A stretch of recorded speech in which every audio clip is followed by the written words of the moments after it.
सबसे पहले तो स्वागत है आप सभी बच्चों का इस क्लास के अंदर और कंग्रेचुलेशन उन बच्चों को जो कि केवीएस, पीजीटी, कंप्यूटर साइंस या फिर किसी भी एग्ज़ाम के अंदर क्लियर हो चुके हैं और वो इंटरव्यू की प्रिपरेशन कर रहे हैं। तो जब ढूंढा तो ढूंढते ढूंढते शायद आपको ये वीडियो है जो मिला होगा जिसमें मैंने लिखा है कि हम लोग कुछ गोल्डन टिप्स डेमो के लिए और इंटरव्यू के लिए यहाँ पर डिस्कस करने वाले हैं।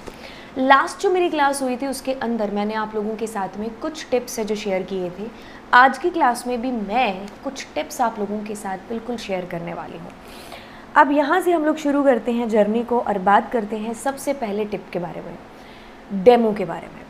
तो डेमो जब भी आप देने जाएंगे या फिर डेमो के दौरान आप अपने फेस पर एक स्माइल रखेंगे। वो एक स्माइल ऐसी होगी जिसको हम नेचुरल स्माइल कह सकते हैं, फेक स्माइल नहीं होनी चाहिए। मतलब कहने का इतना सा कि हम अपने चेहरे पर एक जो नेचुरल एक साधारण सी हंसी है या खुशी है या सेटिस्फेक्शन है, हम उसको लेकर के जा रहे होंगे। ऐसा नहीं है कि हमारे चेहरे पर ही 12 बजे होंगे तो जो सामने वाला है बिल्कुल वो बहुत सारे चेहरे उस दिन पढ़ चुका होगा या फिर उससे पहले भी वो बहुत सारे चेहरे हैं जो पढ़ रहा होगा या पढ़ चुका होगा। तो हमारा चेहरा आप ये नहीं कह सकते कि भाई जो है हमें फेक स्माइल, ऑफ कोर्स सामने वाले को समझ में आ जाएगा, है ना। सो हम लोगों ने एक स्माइल रखनी है डेमो के दौरान, राइट। नेक्स्ट चीज़ जिसकी मैं बात करूँगी कि जब आप पढ़ा रहे हो तो चीज़ों को नेचुरली रखने की कोशिश करना। ऐसा नहीं है कि मैं कुछ किताब के अंदर से 15-20 चीज़ों का रट्टा मार के आया और मैं उस चीज़ को एक्सप्लेन और उसको वहाँ जा कर के जस्ट एकदम रीड कर रहा हूँ, ठीक है। पढ़ाना मैं कह रही हूँ ना एक आर्ट की तरह है। हम सबके अंदर टीचर है, हम कुछ ना कुछ एक्सप्लेन कर रहे होते हैं किसी को। अगर हम बात करेंगे स्कूल में या हम जिस चीज़ के लिए जा रहे हैं तो हम किताब में लिखी हुई चीज़ों को आसान शब्दों में एक्सप्लेन करते हैं, लेकिन हर कोई अपने आप में टीचर है। अगर हम अपनी मम्मी की बात करें तो कभी हम बोलते हैं कि भाई हमें ये वाली सब्ज़ी बनाना बता दो, है ना। तो हमारी मम्मी एक टीचर बन करके हमें वो चीज़ कैसे एक्सप्लेन कर रही होती है, हमारे पापा हमें किस तरीके से समझा रहे होते हैं, है ना। तो मतलब हमारा जो पूरा सुबह से लेकर शाम तक की जो जर्नी है ना वो इन सारी चीज़ों में भी बीतती है कि हम दूसरे जने को अपनी बात आसान शब्दों में, आम सी भाषा में कैसे समझा दें, है ना। क्योंकि किताब से पढ़ करके तो हर कोई चीज़ कर सकता है, लेकिन किताब में जो चीज़ लिखी है उसी को आसान भाषा में बता दें तो उसी के लिए तो शायद हम लोग भी अपॉइंट हो रहे हैं। तो कहने का मतलब है कि आपकी बुक में किताबें, ऐसा नहीं कि हम कंसेप्ट ही चेंज कर दें। जो कंसेप्ट है हम उसको समझा रहे होंगे, लेकिन हम उसको इतनी आसान भाषा में समझा रहे होंगे कि सामने वाला बिना कोई एफर्ट किए उसके दिमाग में वो चीज़ जो है एकदम बैठ जाए, है ना। तो हमारी कोशिश यहाँ पर यही है जो होगी, हम रट्टू टाइप ऑफ चीज़ें यहाँ पर ना कर रहे हों, ठीक है। तो नेचुरल लगे, चीज़ों को डूब करके पढ़ाने की कोशिश है जो करनी है, क्योंकि जब आप खुद डूबेंगे तो बिल्कुल ऑडियंस भी है जो डूबेगी, राइट। जो सामने वाला है वो भी आप ही के साथ में उस नदी में गोता है जो खा रहा होगा। पढ़ाते पढ़ाते चीज़ों को रिपीट भी मत करना। रिपीट इन द सेंस कि अगर आप एक चीज़ एक्सप्लेन कर रहे हैं कि आप स्टैक के बारे में बता रहे हैं कि स्टैक एक लीफो है, आपने एक बार बताया, 2 बार बताया, ऐसा नहीं है कि आप उसी चीज़ को रिपीट कर रहे हैं। अगर आप रिपीट भी कर रहे हैं तो थिंक लाइक कि वो एक नेचुरल प्रोसेस की तरह हो, जहाँ पर भी आपका वो रिपीटेशन वर्ड आ रहा हो कि स्टैक एक लीफो है, तो एक सेंस, एक मीनिंग बन रहा हो हर बार। ऐसा नहीं हो कि हमारी वो चीज़ जो है बार बार एकदम रिपीट कर लग रही हो कि भाई आपको कोई चीज़ उसमें से समझ में नहीं आ रही है, आपने इतना सा रट्टा मारा, अब आप उसको बार बार बोल रहे हैं, ठीक है। तो ये एक चीज़ हमने रखनी है। कल भी मैंने जो क्लास के अंदर, मुझे याद है कि मैंने 5 नंबर पॉइंट आपको बताया था कि हम रियल लाइफ एग्जाम्पल को बीच में इंक्लूड कर रहे होंगे, राइट।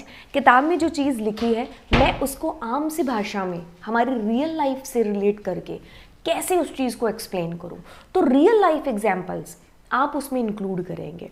इसके लिए सबसे जो बेहतर या फिर सबसे जो, अगर आप कहोगे कि रियल लाइफ एग्जाम्पल्स को मैं कैसे इंक्लूड करूं, आपसे बेहतर उसको कोई नहीं जानता है।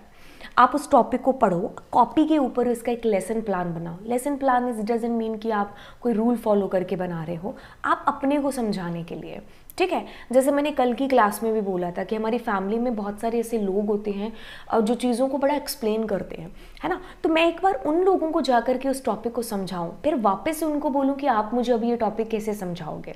तो हो सकता है वो एक ऐसे एग्जाम्पल के साथ में हमारे सामने आए जो हमने भी सोचा ना हो, है ना।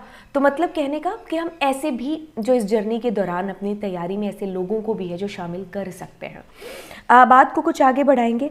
हमें ऑडियंस को कनेक्ट करके रखना है, जो कि मेरा अगला पॉइंट है, ठीक है। ऑडियंस को हमें कनेक्ट करके रखना है, क्योंकि देखिए सामने वाला जिसके सामने आप डेमो दे रहे हो उसको उस टॉपिक के बारे में पता है, वो सारी चीज़ें जानता है। आप क्या नया उसके दिमाग में फिल कर रहे हो? आप कैसे बता रहे हो कि भाई जो स्टैक है, जो तुम्हें भी पता है, जो मुझे भी पता है, मैं इसको किस तरीके से एक्सप्लेन कर रहा हूँ। वो यही देखने वाला है कि तुम्हें टॉपिक का ज्ञान तो है, जिसके वजह से तुम शायद उस इंटरव्यू में खड़े हो। अब उस टॉपिक को जो तुम्हें पता है उसे तुम आसान भाषा में अपनी ऑडियंस को कैसे समझा रहे हो, आसान सी भाषा में कैसे तुम उसको कनेक्ट कर रहे हो। तो ये वाली बात आपको यहाँ पर क्लास में खड़े होकर के, यानी कि ऑडियंस एकदम कनेक्ट हो जाए।